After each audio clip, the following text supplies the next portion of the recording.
Sunday, December 16th, 2018, Maneco 64, home of alternative economics and contrarian views. This morning I want to talk about GDP, or gross domestic product.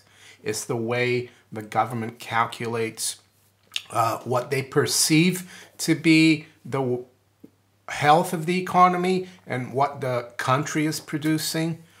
One of the viewers wrote a comment recently in one of my videos and said, Mario, I live in Washington State. When I go out, I see shops boarded up. Things are not great. How come we're not in a recession? How come they keep telling us that the economy is growing really well? And it's the same thing, I would say, all over the world. At least the Western world. In the UK is the same thing. Food banks. We've got almost a quarter of the population living in poverty. I think 1.4 million living in destitution. But we're told the economy is doing great. The statistics look good. Yes, and it doesn't match up with what's happening in the real world. Well, I've got news for you, and I've spoken about this before, so some of you might remember about how they tinkered the statistics. And with GDP, the most important thing is that they underestimate inflation, which they measure with the CPI. And by doing that, they make real GDP a lot higher because they don't discount the inflation in the economy as much. So I would argue that, yes, GDP is not growing year on year, and it hasn't been for a long time. The other thing the U.S., statisticians do, the government statisticians, unlike the ones in Europe, like in Germany or France, for example, when they publish GDP data, they give you the change from quarter to quarter, but not annualized. So sometimes recently we had a number for Germany which was negative quarter to quarter, but it wasn't annualized. The annualized number, of course, was positive. But I remember in the US they used to publish it like that as well, but now they only publish it annualized. So the change from first quarter to the second quarter, they only look at the annualized change. And we hardly ever see a negative number come out. And I think that was done just to manage perception. It's the old MOPE, management of perception economics. So, and the same, and people are starting to feel that. I think the yellow vest is a symptom of that. The Brexit vote was a symptom of that. And people don't buy into politicians telling us, and the economists from Wall Street and the City of London telling us that things are great. With that, I want to talk a little bit about GDP and the history. And one interesting thing is that it says here on Wikipedia, under history, and I quote, the role that measurements of GDP played in World War II was crucial to the subsequent political acceptance of GDP values as indicators of national development and progress.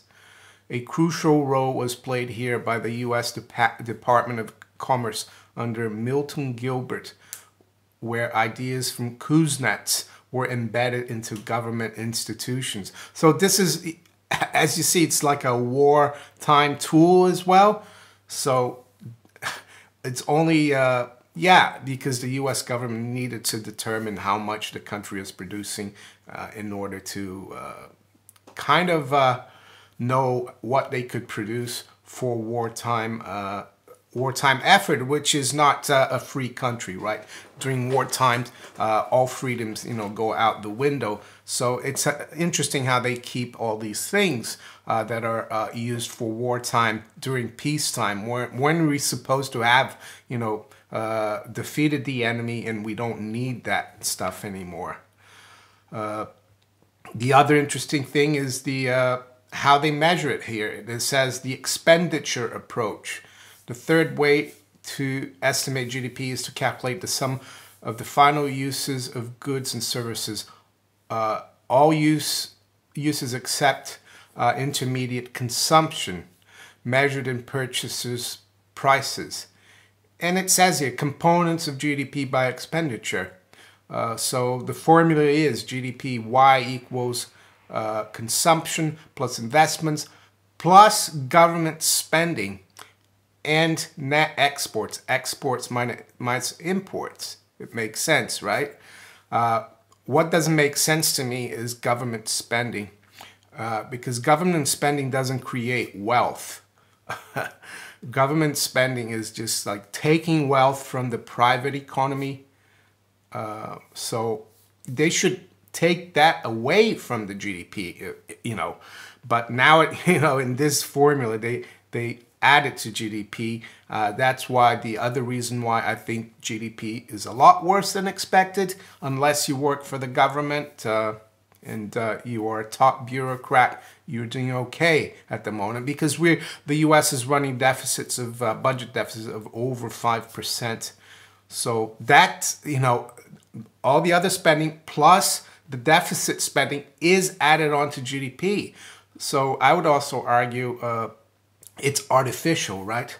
And they're taking that from the private economy. So that's why people are feeling it. People who work for real in the private sector, who create real wealth, who don't work for the government monopoly bureaucracy, right? That's why they're feeling it. And it says here, according to the U.S. Bureau of Economic Analysis, which is responsible for calculating the national accounts in the United States.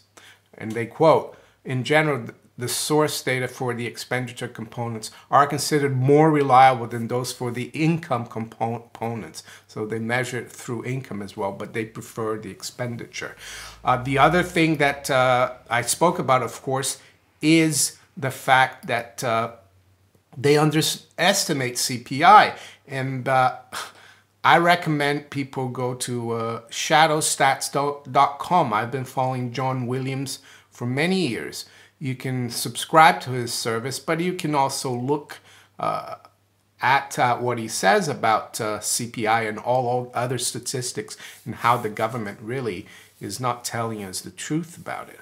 So, for example, he talks about alternate inflation charts. He says the CPI chart on the homepage reflects our estimate of inflation for today as if it were calculated the same way it was in 1990. The CPI on the alternate data series tab here reflects the CPI as if it were calculated using methodologies in place in 1980. In general, methodological shifts in government reporting have depressed reported inflation, moving the concept of the CPI away from being a measure of the cost of living needed to maintain a constant standard of living. So how do they tinker with these numbers? Well, I think one of the big things they've done is called hedonics in CPI. Hedonic quality adjustment is one of the techniques that CPI uses to account for changing product quality within CPI samples. So that so what they will say is, even if the price of this automobile has gone up, the fact that it's got cruise control, it doesn't matter if the price goes up, so they adjust the price. Those kinds of things. So here you go. This is John Williams' alternate CPI. And it's actually the way the government calculated it back in 1990. So right now, it should be around 6%, as you can see. But they tell us it's around 2%. And it's even worse when you look at the way they calculated it in 1980, where it says now it should be 10%. So if you think about that, GDP running at an annual rate of around 3% as it is now, but they're underestimating inflation by 4%. It's no surprise that the CPI doesn't reflect economic health of the real Americans, common Americans out there, because yeah, you take that 4% differential, subtracted from 3%, you get a negative GDP. And it gets even worse, of course, if you take the 1980 number. I wish you all a great rest of the weekend. If you enjoyed this video as well, make sure you give me a like, hit that like button, subscribe to my channel if you haven't yet. You can also follow me on Steemit, DTube, and on Twitter. I'll talk to you later. Take care. Bye.